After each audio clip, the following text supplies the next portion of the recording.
It is only a transition to a different sphere of consciousness. Carol Ann is not like those she's with. She is a living presence in their spiritual earthbound plane.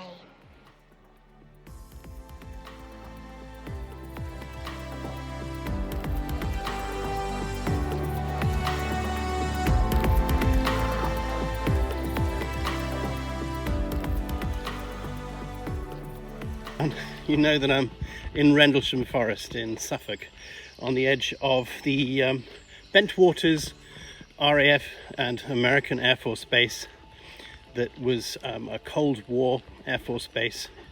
It's decommissioned now, and it's in the middle of Rendlesham Forest, and it's the home of probably the most famous UFO case next to Roswell, the Rendlesham Forest incident. Now, I've done an episode before because, of course, I'm very fascinated by the possibility that we're dealing with interdimensional beings who visited here, or for that matter, as is becoming increasingly popular, maybe even time travelers, people from our future, us in 500,000 years' time or whatever, coming back perhaps to try and stop some sort of impending nuclear catastrophe, which is why they all seem to be coming to nuclear bases such as Bentwaters. It was during the Cold War, had enough atomic bombs stored on it to probably blow up the whole world. Nothing like that now. So I read a book, which I've posted a link in a previous episode about, and it's called Not Human, by a guy called, I think, Armstrong. And I decided while I was here after my last episode where I was going to try to contact extraterrestrials or interdimensionals using the CE5 protocols that again I talked about in the last episode. I decided, with my new knowledge and a very nice map that he produced inside his book, I would go to places that are not commonly known. Now, last time I went to the UFO trail that was so beautifully put down by the British Forestry Commission for people to go and have a look, and they can walk and they can see a steel triangular cylinder that looks like the UFO allegedly touched by one of the soldiers. That's all very much the tourist area, and I obviously followed that because that's pretty much all I've ever known. But now, having read that book, I know there's so much more to it that has not really been revealed. So I'm now walking past or down a road on the left-hand side of what was called the East Gate, which runs parallel to the end of the runway. And allegedly, a lot more happened down here. And I will tell you a little bit about it. As we come to this gate, which I can see ahead of me, walking through the forest, which is right at the end of the Bentwaters runway, apparently they saw red orbs floating in the sky, and from the vantage point that I'm going to have in a few moments, soldiers actually saw a UFO landing bang in the middle of the runway. So I'm going there now. Let's see what it's like, and I'll be back in a second. So now I'm just at the corner, and I will post the map or a link to the map so you can see where I am. I'm at sort of point number 3, which is looking into the airbase just to the end of the runway. It's just grassland now, lots of rabbits, but allegedly that's where a UFO orb was seen to sort of hover and dart around and split into 3. And if I move slightly away from that, I'm now standing in front of a big gate. It's a big steel gate. It says dangerous asbestos. I don't know what they're doing. They must be decommissioning these bunkers where they kept all the missiles, I believe. They kept all the nuclear weapons in these bunkers, and they were made from asbestos. And then to the left of that steel gate, I'm following a little trail, which apparently is going to lead me to, I think it's number 10 on the map, but it's actually where an entity was seen. Now, there is some even talk that a female United States Air Force soldier or officer. She was near here, near what's called the staging area, and allegedly something happened to her. Now, we're not terribly sure what happened, but her vehicle was found overturned. She was later on found very disoriented. There wasn't much to say about her except clearly she had been chased by a red orb along here. We don't really know what happened to her. Something terrible, apparently. I don't know. She was quickly bundled up once they probably patched up her wounds and did a lot of interrogation on her, which there was. There's a lot of witnesses who say that the government people came and administered all sorts of drugs and interrogated them in small dark rooms, told them not to say anything or they'd be killed. And she was bundled onto the next military flight out of here to the United States again, never to be seen again. And she does apparently still live, but she absolutely, unlike many of the people there, refuses to talk about what happened that night. Now I'm turning a little corner just at the bottom here, and suddenly coming into view are these concrete bunkers. I haven't seen them since, since my 30s, and I forgot just how massive they are. They are, honestly, you could park inside them a jumbo jet, and they're just a massive, like a drain tube cut in half, just plops there, so the rain runs off them. And you can see how thick the concrete is. It must be 1/2 meter thick, probably reinforced concrete. I think they were just about bomb-proof. And there's a whole bunch of them. They just all crop up along here. There must be, I don't know, 10 of them, and they're still there. Now, right where I am now, on this corner, there was a very important thing happening. Right here, they actually saw some entity, some craft maybe, hovering over these bunkers. I'm not sure which one. Maybe the one right in front of me. And this must have been storing, according to the papers, the nuclear warheads that were usually mounted onto missiles, so that they could be loaded onto the aeroplanes in case of they were needed. And apparently right here, and I'm just fighting towards some brambles, I'm at the gate. You can hear the gate. It's a sort of a plastic coated metal gate, and then above me it's like something from a concentration camp, concrete posts, and there are 3 barbed wire strands going along the top as well. So they really didn't want anyone in here then or now. This massive bunker, it looks completely surreal. It looks like something out of a science fiction film, and I can see so many more of them down there going a mile in each direction. Yes, a UFO or UAP or whatever else was seen above these bunkers, and I think beaming lights or some sort of thing into the bunkers. And it's been recorded that soldiers who were near the bunkers went into the bunkers, and this light managed to even penetrate these bunkers. So it wasn't a light, and it was doing, if you like, a grid search of what was in these bunkers.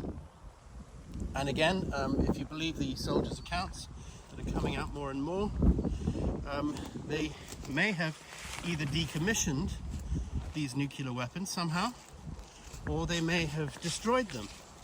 And that might well be why it's been kept secret for so long, because the last thing the British government and the American government wanted the Russians to know was that their nuclear deterrent had been disarmed and destroyed. But that's apparently maybe why there's been such a huge level of secrecy over this site. So I'm now walking again along the perimeter fence here, and it goes on for a while. Must be 100 meters. So I'm walking, and I can still see nothing but massive concrete bunkers on the right, clearly empty because they're all open from the fronts now. They're looking very weathered and old. They really look like something from another time.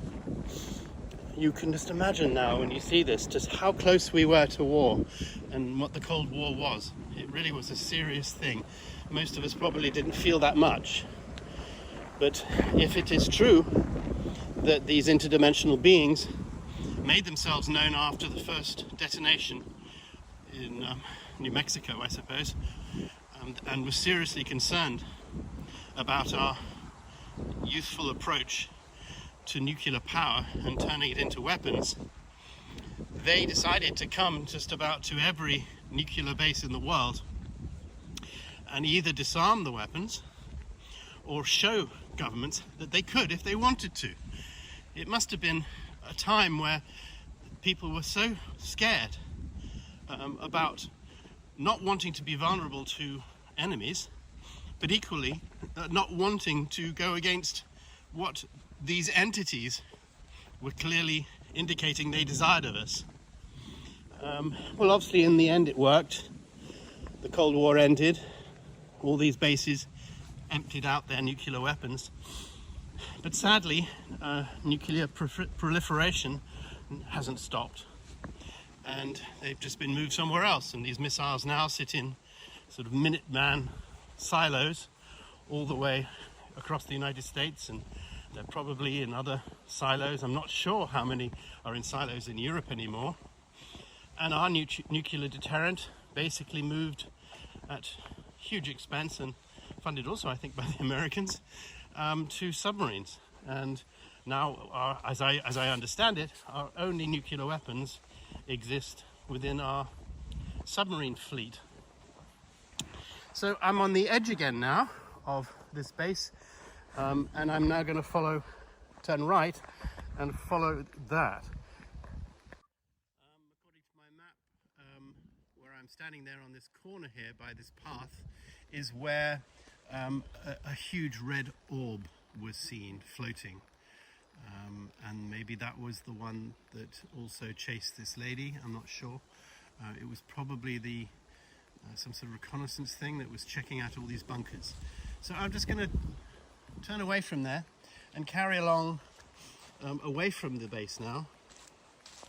And I'm just going to take a path, which should be on my left, that will take me up towards near where I was a few weeks ago, and some more areas that are of interest, of stuff that happened at Roswell that hasn't really been known by the general public. Sorry, Freudian slip, Roswell.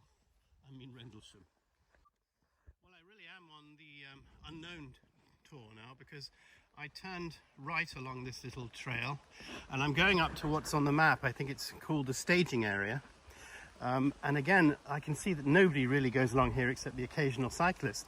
But this was the main path that many of the soldiers took from the gates down here on the base, all the way up to where the craft was landing, which we saw a few weeks ago. So yeah, this is again something that's not really talked about, and it's very important because they were all running along here in the middle of the night in pitch blackness in that cold December night in 1980. I don't know if you can hear, but it's wonderful as I'm walking towards the staging area. I'm in the middle of this forest, and as I think I mentioned before, I understand not a lot of this forest goes back to 1980 because it was destroyed in a huge hurricane that happened at some point after that. It was a rather unique one-off storm in the United Kingdom, and everyone was horrified that we had such high winds. A lot of people have attributed that also to something rather mystical that was going on, but there we go, it's another story. But I can see these beautiful trees, these pines, all the way around me, and they have this canopy of trees very high up, but then the rest of the branches from about, I don't know, maybe 30 meters down, they don't have any leaves or anything, so you can see straight through all these trees. It's just above that all the pine leaves are, so you can see that they could have seen through these trees quite well, all the lights that they claim they saw. Again, you can also imagine these orbs and craft where I'm walking flying above them, and these soldiers being really terrified because they didn't know what they were. And there is a wonderful atmosphere here. You hear that. Do you hear that? It's just like a rushing noise. I suppose that's just the wind rushing through all these trees. and it gives this continuous, almost white noise background to the experience. It's really very, very mystical. Hi. Yeah, you live around here? No, but I come here regularly. You know about the Rendlesham Forrest UFO incident? Yeah, 1980 or something. Yeah, something like that. Sort of happened around here, apparently. Yeah, it was the Bentwaters base that picked it up, apparently. Yeah. So you know where that is? Yeah, I just seen it, all these bunkers there. Yeah. Amazing. What were they for? It was a US Air Force base. Oh, right, yeah. Apparently it's the longest runway in Britain. Incredible. They used to bring all the big transport planes and stuff in there. But were you here in the 1980s? Well, I was in Ipswich. You were in Ipswich? I was at school in the 1980s. So you didn't hear about it all? Or? Yeah. You did? Yeah, it was just on the news and stuff. And do you believe it? Don't know. You don't know? I don't know. They've got a little flying saucer in the forest over there. Yeah, I'll go and have a look over there. Yeah. There's not a huge amount to see, to be honest. No. But yeah, of anywhere to be, it's got a wonderful atmosphere, doesn't it? This whole area is just beautiful. Yeah, I mean, I don't know, it takes me 20-25 minutes to drive here. Yeah. I come here regularly just to walk the dog. It's nice. Good. It's nice. All right. Well, enjoy then. Nice. Thank you. Come on in.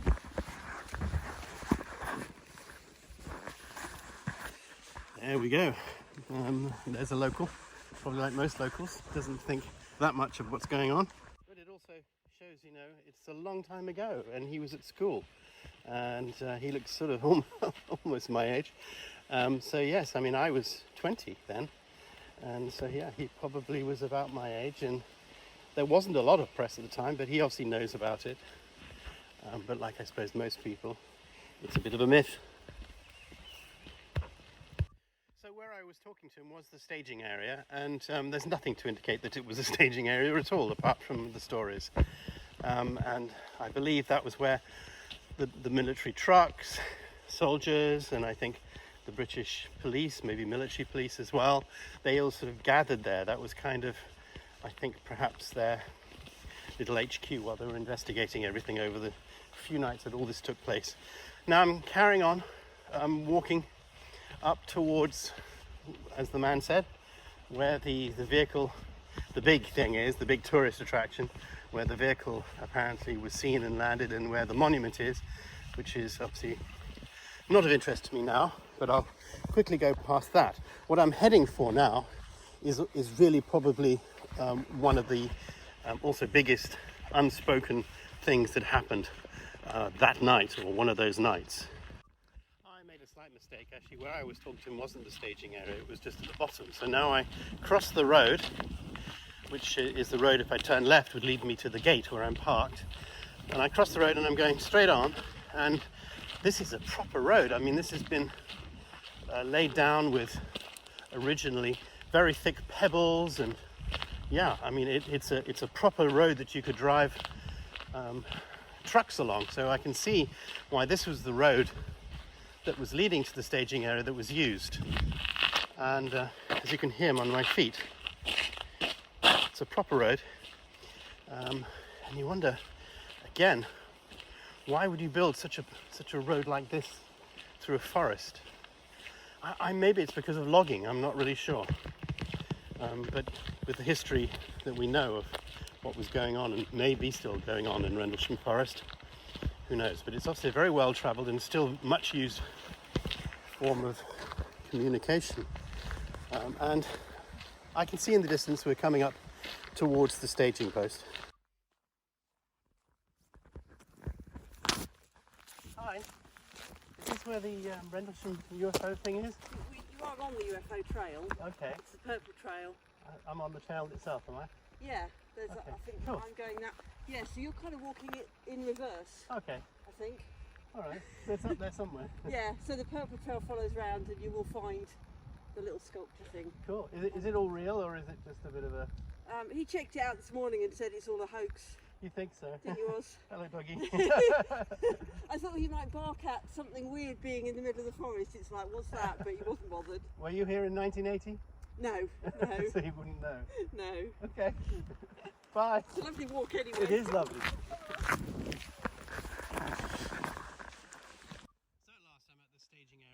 is number 11 on the map, and it sort of forks ahead of me to the left and the right, and I'm going to continue going due east along this, which apparently is part of the UFO trail, so maybe it's more walked than I think.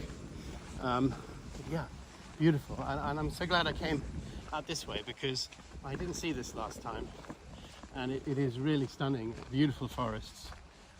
There's all these beautiful trees, and you can see through them, and eventually I can see on my right to a great big open fieldy area.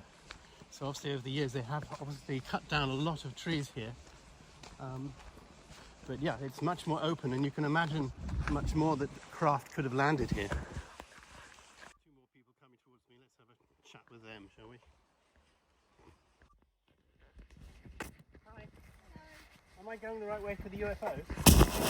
That way, left, and then right. Cool. Is it all real or is it fake? It's not. You're not. It's not gonna. It's not a massive. It's not that exciting when you find it. But I've heard the stories. I mean, apparently it's Britain's Roswell, and Really? It really happened in 1980. we haven't heard had that? no Yeah, we signal saw the to thing read back, it but properly. there's not really much to market Yeah. other than a disappointing Okay. monument. But yeah, it's not, the woods are lovely. They are. Bye.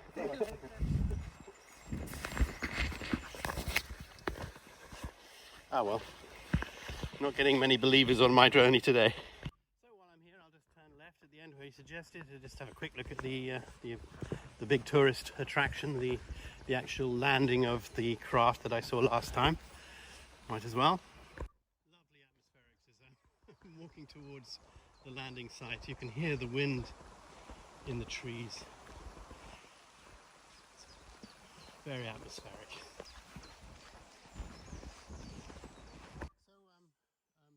In front of the statue that's been put there, the model of the craft, but I'm also noticing right as you go into it there's a wooden post in the ground with the UFO trail sign on it, but that's actually a post, according to the book, which marks where a beam came down from a spacecraft.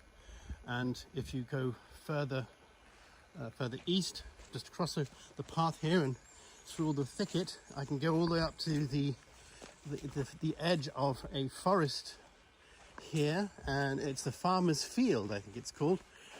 It's a bit tricky, obviously not everyone does this, and if I can make my way through all the ferns and bracken, I can stand on the edge of the farmer's field. There we go, through all the nettles, and wow, there it is. There's the very famous field, and in the distance I can see the farmer's house. Now this farmer's house across this field was very famous because the people who were here, the soldiers who were here, they saw another landing, I think in this field in front of me now, which you can't really get to, and the lights coming from it were so strong, I think very strong red and orange lights, and because there weren't any leaves in the trees, you could see the farmer's house pretty clearly. You can't at the moment because it's covered with a great big tree, but the light reflecting from the windows of that farmer's house looked like the house was on fire, they said. So it was extremely strong. So yes, I'm really at almost the last part that I wanted to see, which is the farmer's house in this field, which is really as important as this landing zone behind me, but it's you can't get to it unless you trespass on somebody's field. Amazingly how this fence is here. I mean, this is not a normal farmer's fence, and it's not to keep animals in. It's obviously most definitely to keep people out, and it goes all the way around this field. They most definitely do not want people going into that field for whatever reason, and you wonder quite what is underneath there still. So I've reached kind of the edge of the perimeter of the farmer's field. I can't really see much. Obviously over there and the other side is some of the biggest things that have happened. I'm now turning right, following what's called the Tang Trail, which will lead me back to the staging area eventually. And before I get there, I think the icing on the cake, which is what I want to do, and I have a very positive intention to do it, is to see if I can't make any form of contact with an entity or a UFO, or maybe I can summon somebody to come and see me or talk to me. I have no idea. I know that some people say this is extremely dangerous. I don't see why. I can't see that it would be any more dangerous than summoning any spirit, or using that methodology, which is, again, yes, it can be dangerous if you don't do it properly, but I will do it properly. I'll do my protection rituals.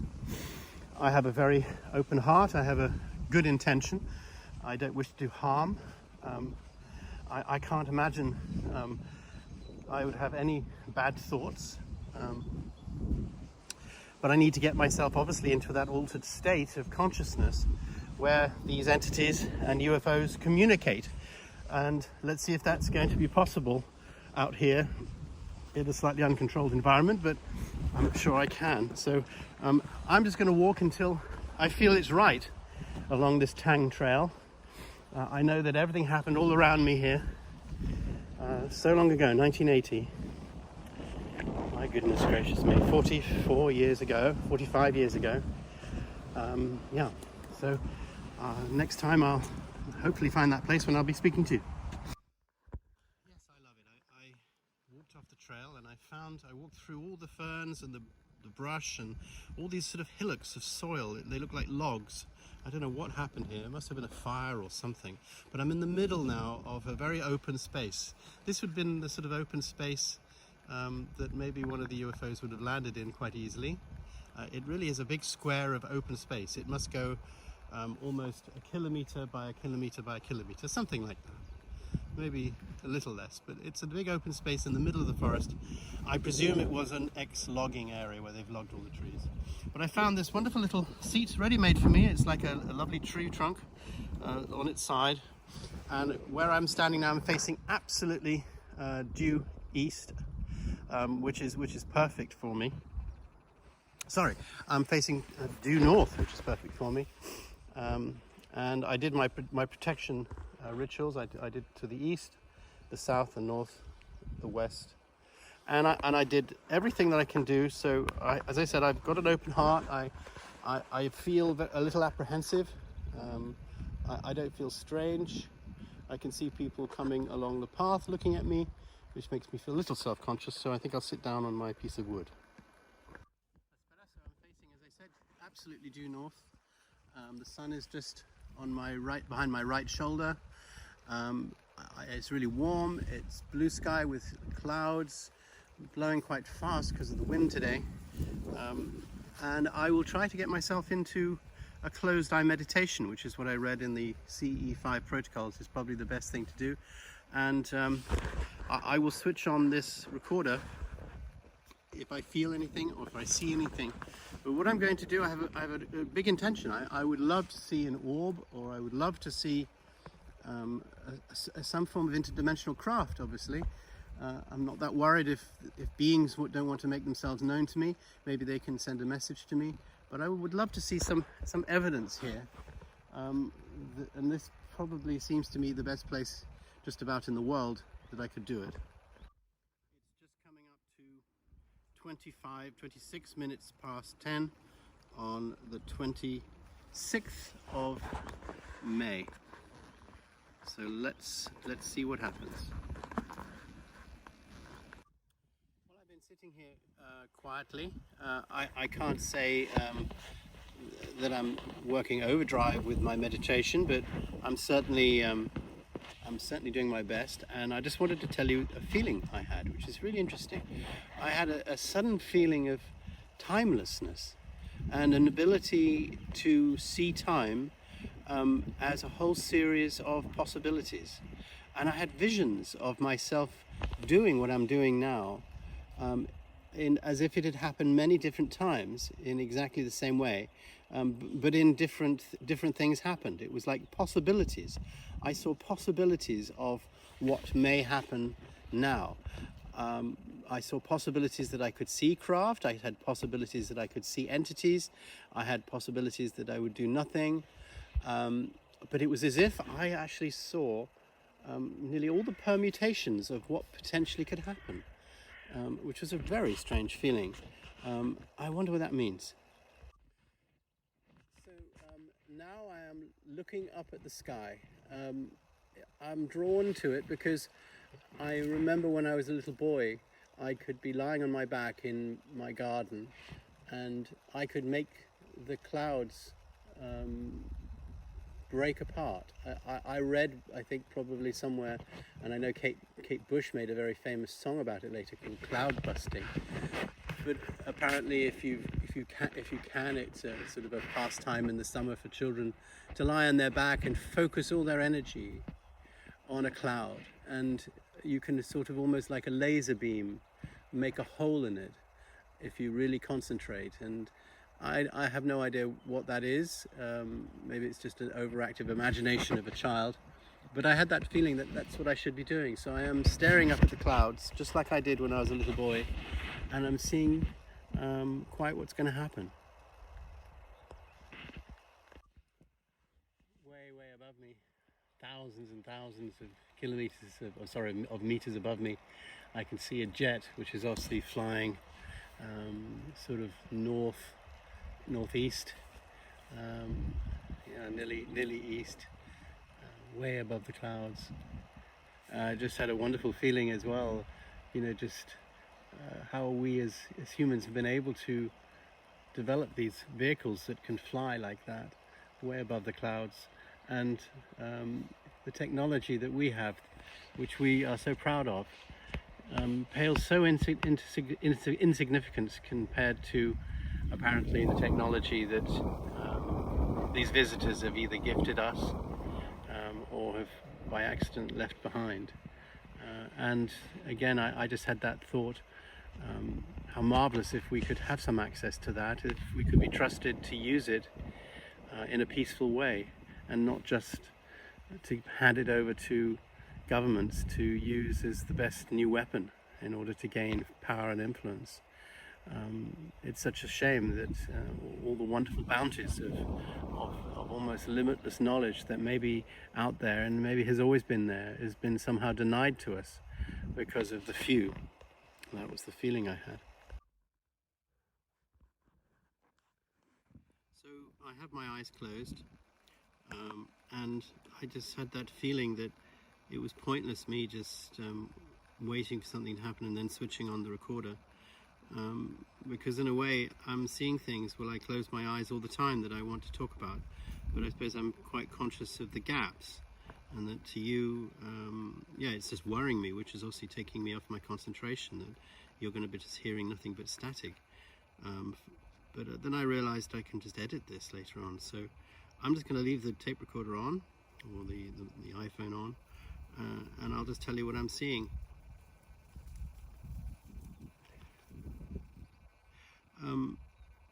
When I was closing my eyes, I had this tremendous feeling of warmth, and it's not just because the sun is on my shoulders, but I had a feeling of weightlessness, almost floating myself. I felt a tremendous heaviness in the soles of my feet. I could really feel my connection to the earth, but the rest of me was feeling completely weightless, almost as if I could just float above myself.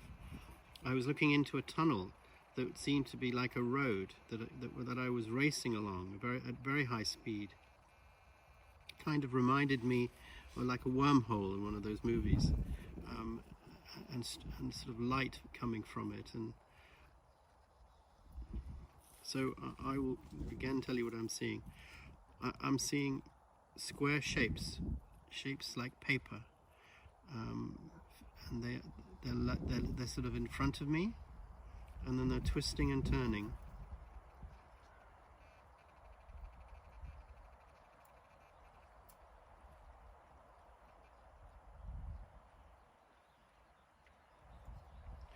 I'm beginning to see the outline of a face.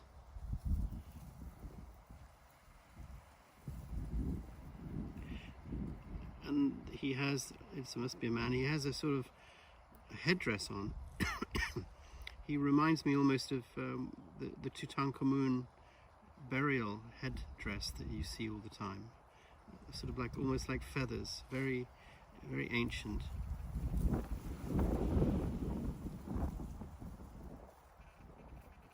It's almost like the Indians have, with the feathers coming out in all directions like a peacock. I can see a great big eye with a very dark eye, but with big eyebrows and eyelashes. I'm thinking like an all-seeing eye.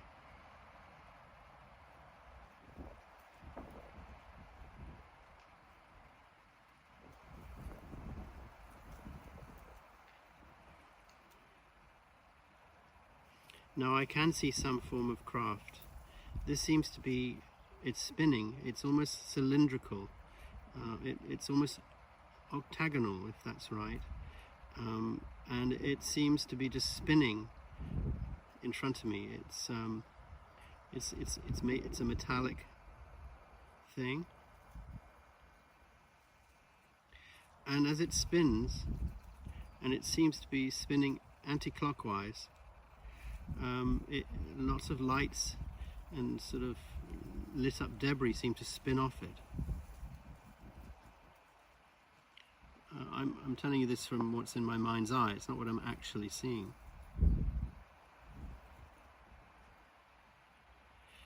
I can see a number of faces that are making themselves appear to me.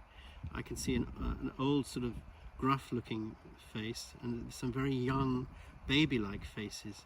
Now I can see two faces next to each other. They're like a family, very human. I can't see that they look particularly alien or anything, but they're smiling.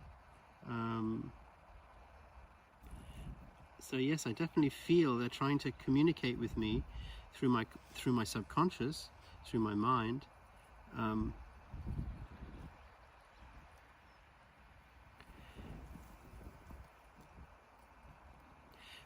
Every time the face sort of fleshes out and becomes a face that I can start to recognize, it sort of melts away, and then another one sort of is created from all the melt that's left behind, and they just come into view for a fleeting second and then they melt away again.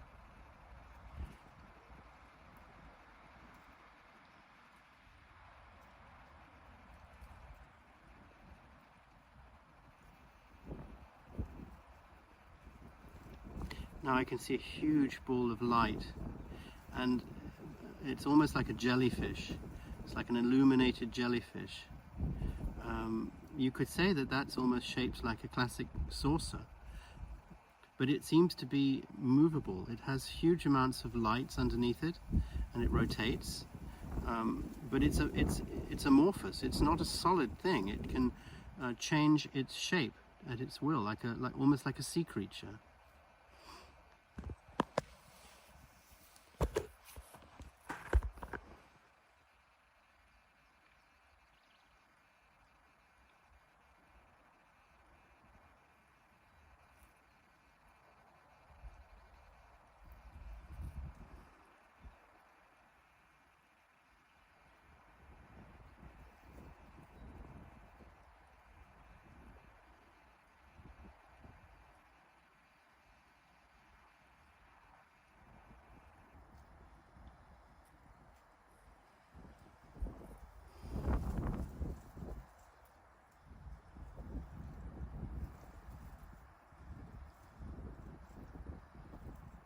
I can see like a dark hole, and it's lit up all the way around it, like at the entrance to a hole, and it goes down and down and down.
Now I can see two orbs. I can see two red or pink orbs floating in front of me in my mind's eye, like stars.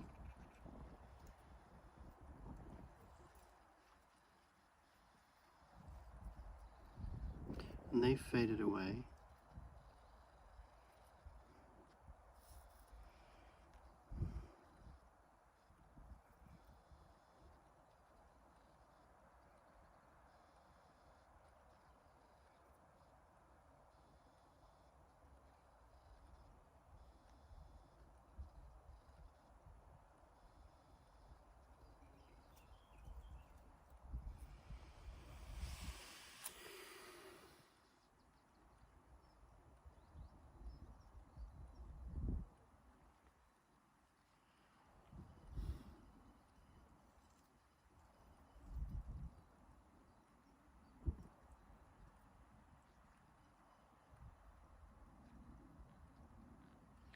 And so I'm now seeing in front of me like I'm sandwiched between a roof and a floor, and I'm slipping between the two going forward, and it's very bright colors all around me. I feel I can move my head, and I can see almost like universes. It's as if I'm traveling through space. It's strange, and I feel like I can just, through the power of my will, just move forward, and as I want to go forward more and more, bright clouds of like plasma and colorful plasma come towards me, and then they sort of break and create round shapes, and then interspersed with that I'm seeing faces, these faces that keep appearing of different animals and different people. It's like all being stirred up in some sort of mixture. This is how my brain is interpreting this, I suppose.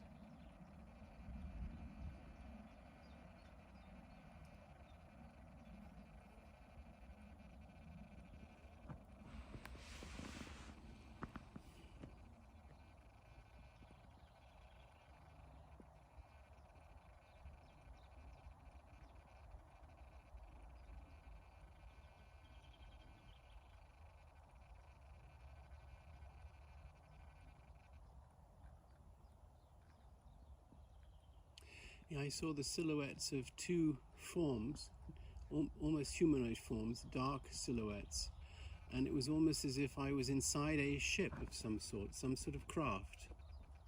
And I could see all around me, it looked like the inside of what you would imagine an interdimensional craft or a spacecraft might be, an advanced vehicle. I could see myself standing in front of these two. I couldn't see their faces, they were just like black silhouettes.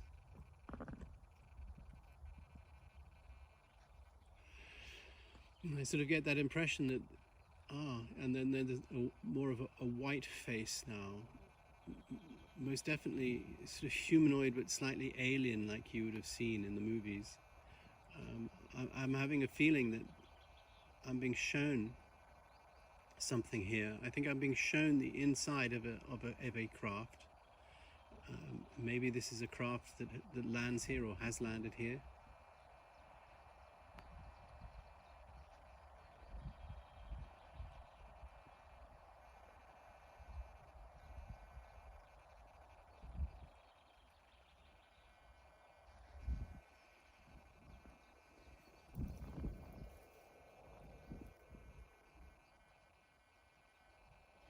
But more than that, it's just a huge blend of abstract colors.